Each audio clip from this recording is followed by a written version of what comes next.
Hello and welcome to another knitting pod. I am Lena and I'm coming to you from Boulder, Colorado. It is mid-January 2023. This is my second podcast of this new year. And to be honest, I had since early December, I had been brainstorming a podcast about all my knitting resolutions. And I had intended to bring that to you today. In fact, I even taped a resolutions, intentions, possibly more accurate, podcast for you guys yesterday, but it just didn't feel right. So I'm trying again. Why did it not feel right? I don't know if any of you guys can relate to this, and I am sorry if this is a bit too rambly, but I'll keep it as short as I possibly can. But I don't know if you guys also sometimes feel like every aspect of your life, anything that you undertake, there's this feeling of having to master it, having to become the master of it. If it's fitness, you better go all out and be the fittest version of you there possibly can be. If you're going to cook, you better meal plan and meal prep and shop perfectly. If you're going to have kids, you better be reading those books and listening to podcasts. Everything in my life has just always felt like I become the project. I become the, renovation project in some aspect of me. And I am just resisting that when it comes to knitting. I feel like knitting is the only place in my life that is just pure joy and fun. It is where I light up and everything else falls away, and there's no reason to knit yourself a shawl. I mean, unless you are like a Little House on the Prairie, you do not need to knit yourself a shawl or a sweater or even a pair of socks. We do it for the joy of it. And there's a part of me that just feels like creating the energy of intention and resolution around knitting. It's like, it scares me. It makes me feel like it's going to change. And so I'm following my gut on that. There were points last year, even in previous podcasts, where I talked about people who are really prolific knitters who knit, 27 sweaters in a year, or if you guys follow the Meaningful Stitch podcast, Amy Palco, God, that woman churns out product. It is so incredible how much she knits. And it's so easy, again, to fall into that trap of comparison, and then at the dawn of a new year to be like trying to improve what doesn't need to be improved. Let's just contemplate the idea of leaving some spaces of our lives just to unfold as they will. And I want that to be knitting for me. I know I can't bring that to my whole life because I am, a little cuckoo, or maybe just the product of the culture we live in. But when it comes to knitting, I am not making goals such as knitting faster, knitting more. And here's the big one. I am no longer going to try to stash bust. I put that in air quotes because even the term stash bust feels like it holds the wrong intention with it. I don't know why it bothers me to have leftovers from previous projects. Like, how is that not going to happen? There's no way, for instance, you can knit this shawl. This is Stephen West, one of the MCALs. There's no way to knit this without having some leftovers. And so it was always in my mind last year at the end of 2022, like, wouldn't it be amazing to use up every scrap of yarn I have? And wouldn't that be just so productive? I just think that the problem with my stash is not my stash, but my mindset about it. That is what I have after lots and lots of thinking about it, why can't my stash be another tool that I use in my knitting? Just like I've got pairs of scissors that I don't use every day. There's knitting needles I don't use all the time. There's all sorts of things that we have lying around as knitters that we don't use, that sit there until we need them. And I am turning my mindset around to think of my stash like that. I love color, as you can see, even though sometimes I long for a more sophisticated palette, or not even, you could pick a more muted palette, but it's just not what I'm drawn to. I'm just drawn to bright colors. It's just what makes me feel sparkly inside. And so having a lot of leftovers lying around leaves space for inspiration. Like, one of the things I want to dive into this year, because it brings me joy, not because it's a resolution, is color work. I have done mosaic knitting. I'm trying to think if I've ever really done color, like stranded color work, and I don't think I have. And that is something that I'm dying to try, because again, I love color, and like, it's a new fun way to play with color. And having lots of yarn of different weights and different colors is a beautiful place to start with color work. So as I start this podcast and, pivoted from doing a 2023 intentions video to, no, I'm not and having that energy in my 2023. The energy I want to create around my knitting is to continue to let it be what it wants to be, to let it be a place in my life that's just free and joyful.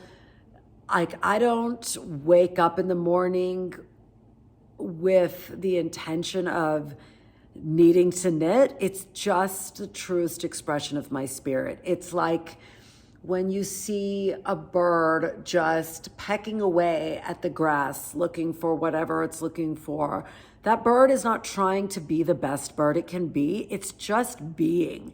And that's how I feel about knitting. When I am knitting, I'm always knitting or thinking about how I can get to my knitting, how I can finish whatever else I'm doing to get to my knitting. And I just want to let that be the energy around it. So anyway, those are my thoughts on 2023. And those are my, unresolved feelings about my knitting. And I'd be curious to hear what you think. If you feel like you find joy, because I think it's perfectly legitimate to find joy in pushing yourself further in concrete ways and diving deeper in ways that you have set out for yourself. This is just me, I think, rebelling against kind of the cultural sense of always needing to be a better version of ourselves. The older I get, the more I question that. Like, what's wrong with just being? And life brings us challenges whether we want them or not. And those are the moments I found that I grow. I'm not going to grow just because it's January and you have a new calendar. I don't think that's where I'm going to grow anymore. I think I'm just going to be, I think it's just new year, same me kind of vibes. So those are my thoughts on January. Onwards and upwards to what is, I tell you what, life is so fascinating when you have kind of like a shift or like a little baby epiphany for yourself. It's like the world brings you something to confirm it if it's right. And this is how I feel about this project. Ever since I started knitting, I've always found sock knitters to be fascinating because I didn't get it. I didn't get why you would want a hand knit sock, because it's like, it goes in a shoe or whatever, it's on your foot. Like, Does it matter? Is it worth it? Because like, I know why I like to knit shawls or sweaters.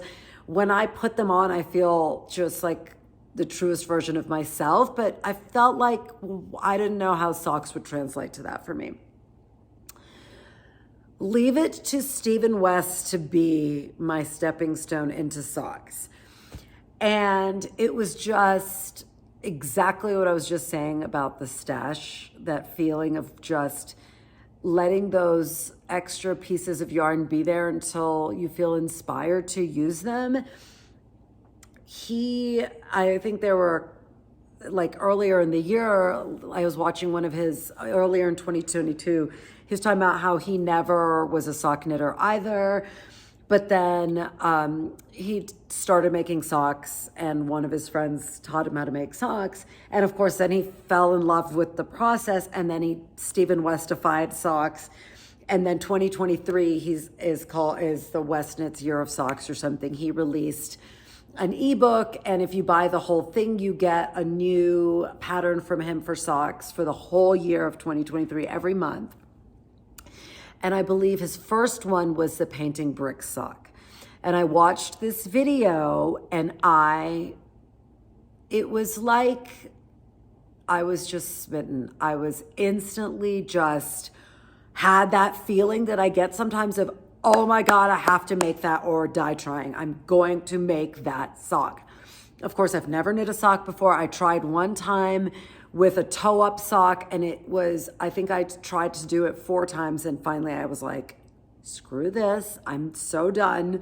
This is not working, and this tiny needle is pissing me off. So I just unwound that and never thought about it again. I never thought about socks again until the painting brick sock. And I'm gonna show it to you. I have not been able to stop working on it, y'all. Look. Oh my gosh, y'all. It's just, I don't know what to say. You're like, really? It sounds like you've got lots of words. I have lots of words, but I don't know how to begin expressing what I feel about this little sock. I think it is the most glorious thing I've ever worked on. First of all, so when I had this in my head, I believe it was like Wednesday or I don't know. It was one day this week, and this was in the evening, and I was like, okay, it's on. I'm gotta go find the right sock yarn. So then I went to I'm so lucky I have a yarn store that's like walking distance from my house. So I went there, and they had all this sock yarn, and I wanted to do like one of my favorite things in the world, I think I've talked about this before, is like a pastel with neon. It's the best of both worlds. I love it so much. So I knew I wanted to do that. And then I've also talked about how this is my favorite color, like this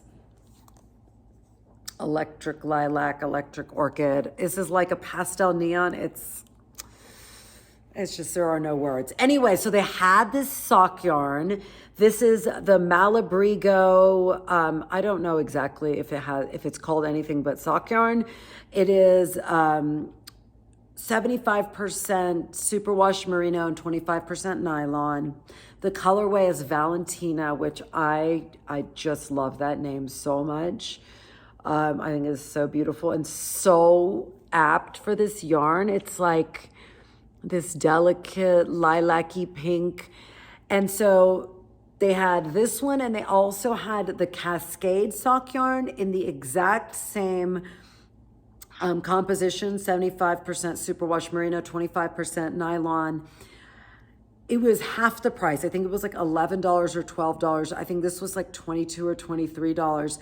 But you guys, the difference between those two yarns, like holding them next to each other, like this has so much life in the colorway, even though it's like it's a solid yarn. I don't know if you would call this tonal or what, but it has this spectacular sheen, and then it just has subtle, very organic looking variations in the color.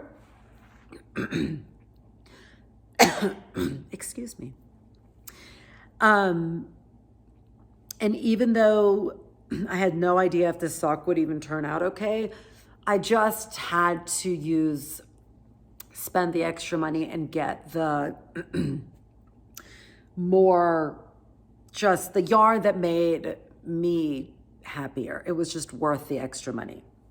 So anyway, and then I came home and I filled this basket with all of the sock yarns that I have. It's hard to show you this because I don't want to spill it everywhere. This is not all the sock yarn I have, but those were the colors that felt inspirational to me in this combination. And I'm telling you, like if I didn't have all those scraps, then I would have had to go buy a bunch of like, I guess, mini skeins or something to make this sock. Oh, hey, Scout. Shh, sorry. I hate when the dogs make noise. Hey, shh. Sorry, you can see her little floofy tail. Isn't she the cutest? Scout, come here. She's the prettiest girl in the world. Scout, come here. Yeah, sorry. Okay, she's distracting me. Anyway, the point is, hello. I don't want your tail to catch. Oh my God, Scout. I'm sorry. I'm not editing that out, but sorry. The point is, this is what, I'm not using the word stash busting. This is what enjoying your tools looks like to me now. This is what it should be. It should be, you know, projects like this where you just can't put them down. And I don't know, it was like the lesson that I had come to intellectually. This project kind of embodied that. It was like the universe, it was like, yes, you are on the right track. And that felt really special and inspirational to me. And man, this project is so fun. If you've ever wanted to try socks, or if you are a sock master and you're like tempted, this pattern is so fun. It starts top down, which I really like because I was really intimidated by the toe and the heel and stuff. And this gets you like, you get a rhythm going before you have to do anything difficult. It's a very easy pattern. Like, he has a lot of these painting bricks and painting honeycombs, and they're all kind of similar. The main color, this is like garter stitch. It's not like garter stitch, it is garter stitch.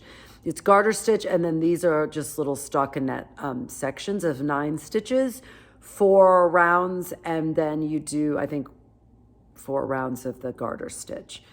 And you could just do it with one color pop, or like me, I am a total beast for color, and I'm going to use all the colors I can possibly use. I'm trying to, some of them are singles and I'm using them on the leg, and I won't use them on the foot because, you know, they won't be strong enough to hold through the wear.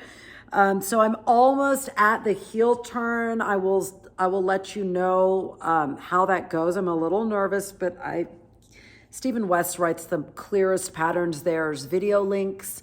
I think he's going to do like a sock school, like not sock school, you know, like his workshop. That's the word, workshop. Super together today. He, I think, said he was going to do that to help, you know, walk you through all the things like the heel and the toe and all that. I think I've mentioned it before. I did the Penguino workshop, and it was really great. If you've ever been tempted, totally worth the money. And Stephen West is the best company there could possibly be. He's like happy and sparkly and amazing, and I adore him. And I adore this sock. Thank you, Mr. Westnitz. I just love it. I cannot wait. This is like 2 days. I could not stop. It's a folded hem on top. It's optional, but I really think it's amazing. I thought it was a little tricky. It wasn't tricky, it was a little tedious. It would be more accurate to do the folded hem because you have to make sure you don't, those columns line up when you're stitching around. And for me, it was really hard with such tiny yarn and tiny needles. I actually ended up using a crochet hook to pull the yarn through, and then I would just like put that stitch on the needle and drop it off. So I actually used a little bitty crochet hook all the way around for the folded hem. I could talk about this all day. My family is so tired of hearing about it. They're like, yeah, great, Mom. It's a sock. But they know to pretend to be excited because respect the sock. So that is the sock yarn. What else is on my needles? I cast on the exact opposite of that project. I'd had this yarn since last summer and I didn't know exactly what I wanted to make with it. I'll start with the pattern. I am making the Weekender by my girl, Andrea Mowry. Y'all, why mess with perfection? She's just perfect. Her patterns are just so fabulous. And this is her best-selling pattern, she's said in her own podcast. And I just thought it would be something I wore all the time. I love an oversized sweater.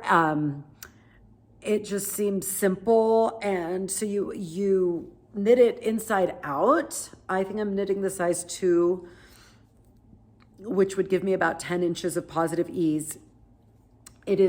So the right side is reverse stockinette, but thankfully we don't have to do all that purling. We just have to do the knitting. And then it has this really cute ridge that you do by just purling instead of knitting.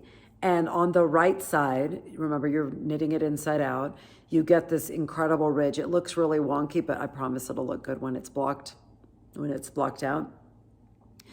I'm obsessed with this, you guys. This pattern is so gloriously mindless. Just, I'm a stockinette and round you go kind of gal.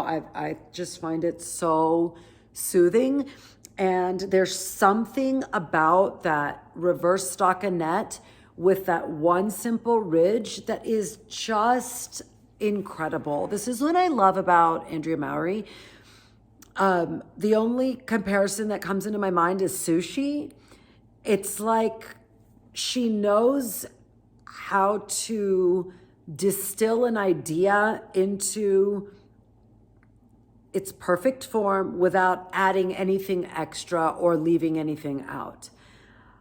It's like a piece of sushi. It's like simple and perfect, and it doesn't need to be dressed up because it's perfect just the way it is. And that's how I think of a lot of her projects. I'm not saying all her projects are simple, for the love, like Alpenglow and some of her color work stuff is very intimidating to me. But some of these pieces like this, and it's her #1 best-selling pattern, I just think there's a reason for that. And it's, I think, perfectly simple, like the perfect level of simplicity. I don't know, but I'm really enjoying it. I love that it has a split hem and it's a little bit longer. Sorry, I've got all these, and it's a little longer on the back than it is the front. It's those details. The details are perfection and I'm really enjoying it. It's like the perfect companion to this sock because it's worsted weight yarn and it's one color and it's super simple. Whereas the sock is like all the colors, super tiny needles and fingering weight yarn. They're just the perfect complement. I'm really, really enjoying what's happening in my knitting life right now. It's just perfection. And if this is sushi, this baby is Indian food. I'm Indian, so I can say that. This is like Stephen West, most of his patterns are like Indian food. Just every flavor, more is better. Let's just blow it out, taste explosion.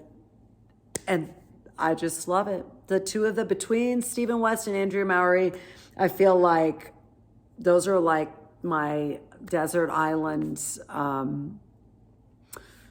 designers, and I could just spend the rest of my life just knitting everything in their catalog. They have so much. I mean, it's just absurd. But on the other hand, this year, one of the things I definitely want to do is work to find other designers and dive into their catalogs, because I know there's so many designers out there and I want to lift them up. I want to support them. I want to explore their creativity. And if you have any designers that are less, well known, that you love, that whose patterns are clear. This is my thing though. The reason Stephen West and Andrea Maurer, I think, are so popular is because incredibly creative and beautiful product, but also incredibly clear and precise patterns.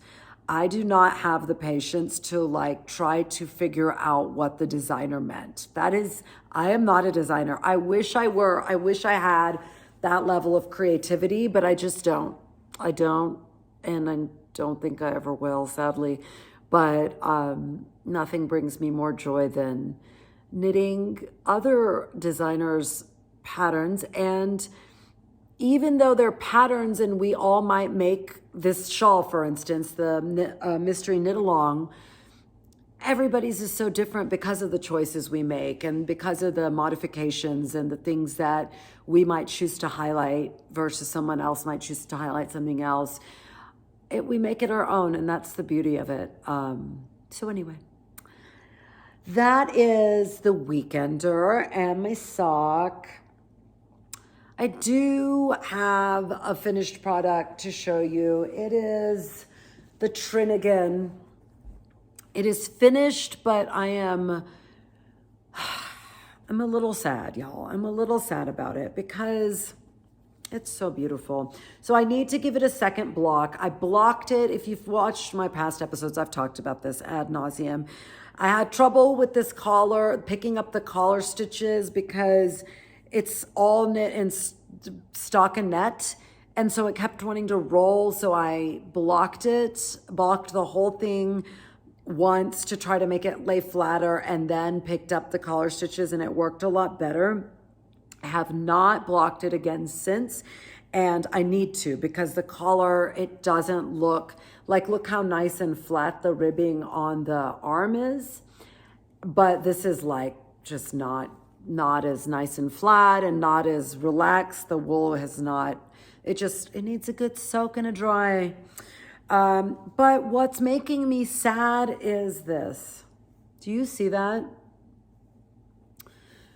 I have knit a lot of cardigans, and a lot with this same construction where I guess it's called, is it a drop shoulder? I don't know. I'm not great at the technical terms, but basically I knit the whole body, then you're picking up the sleeves and finishing the sleeves. And I don't know if it should have been less stitches picked up, but this little, you know what? I'm going to show you. I'm going to put it on because it's a little hard to explain.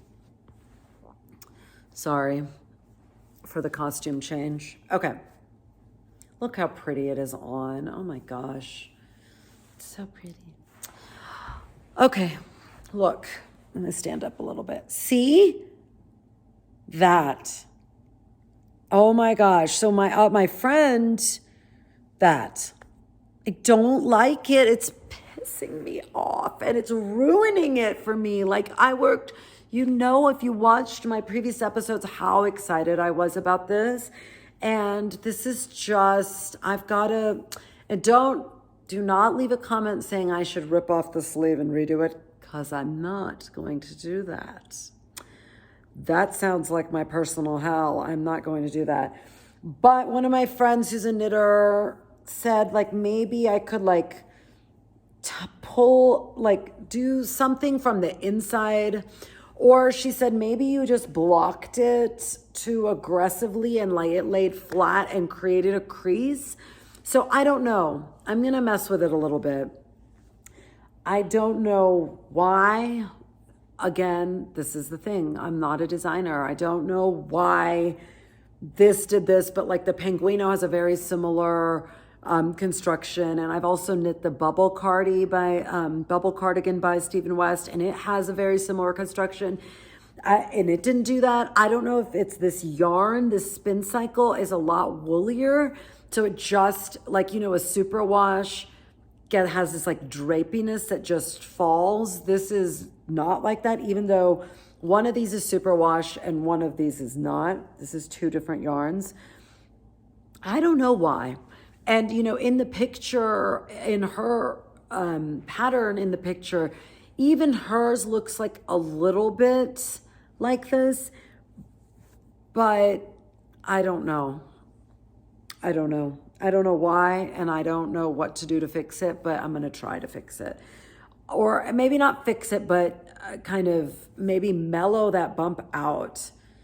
I don't know. If you have any thoughts other than ripping out the sleeve, just leave it below. I would be so grateful. Yeah, so, you know, this was a little bit of a,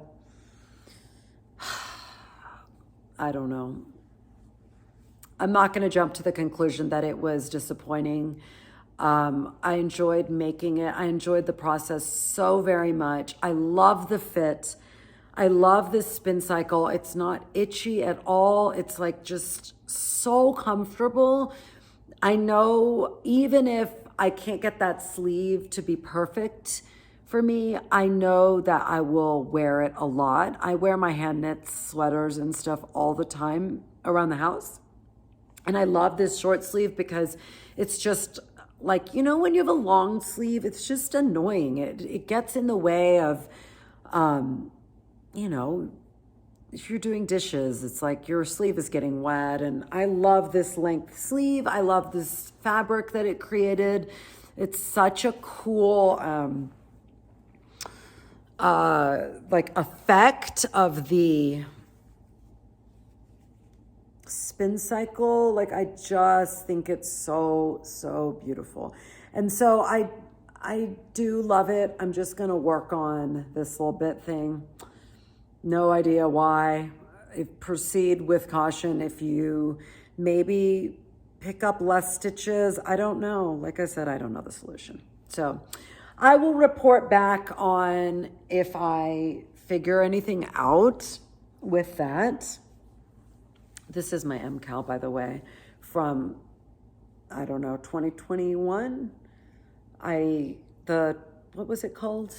Shawlography. I love it. I love my crazy colors. I changed the border. I didn't like that border, so I did like this smocked border from another shawl. Kristen from Vine Yarns and her podcast, she did this border, and I fell in love with this border, so I did this border. I'm going to show you because it's so cool. Can you see it? And I love this minty yarn, and it was just crazy. I'm so proud of myself for finishing this shawl. I don't know. It truly is, like he always says, you know, it's like a wearable piece of art. I really think it is. And I'm proud of myself because it was all these techniques I've never done, and I pushed through and finished it. So I'm proud of myself for that. And that is all I have today. I have not finished the home camisole yet. I'm just stalled out on the